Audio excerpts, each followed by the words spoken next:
New York Attorney General seeks to halt sale of 2 nursing homes amid inquiries. Citing misrepresentations and broken promises, the New York State Attorney General's office is seeking to prevent the purchase of 2 nursing centers by a company that was involved in transactions that put a Manhattan nursing home in the hands of luxury condominium developers. In letters sent on Monday to lawyers representing nursing care providers in Harlem and Coney Island, Brooklyn, an official from the Charities Bureau of the Attorney General said that the office was objecting to any proposed sales of not-for-profit organizations, in particular nursing homes, to the Allure Group. Allure earned roughly $72 million in profit from the sale in February of the Rivington House, a nursing home on the Lower East Side of Manhattan. Aspects of that transaction are now the subject of investigations by the State Attorney General, Eric T. Schneiderman, the New York City Comptroller and the city's investigation department. Chief among them are the circumstances that led to the lifting of a restrictive deed by city officials last year in exchange for $16.15 million that paved the way for the former schoolhouse to be sold to the developers.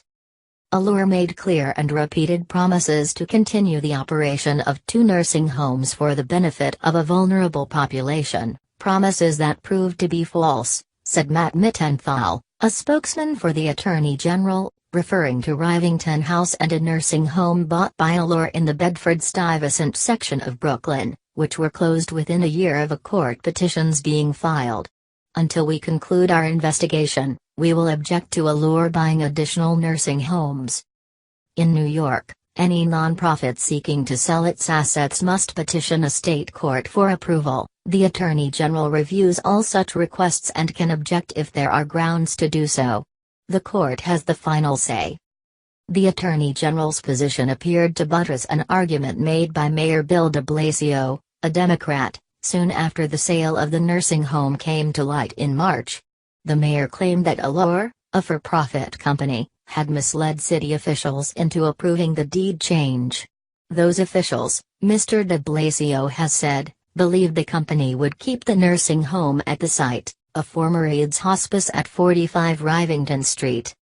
Karen Hinton, the top spokeswoman for Mr. de Blasio, said the letters made clear that the Rivington transaction was not an isolated incident, and that the de Blasio administration would cooperate with the investigations until a final determination is made concerning possible fraud against the city.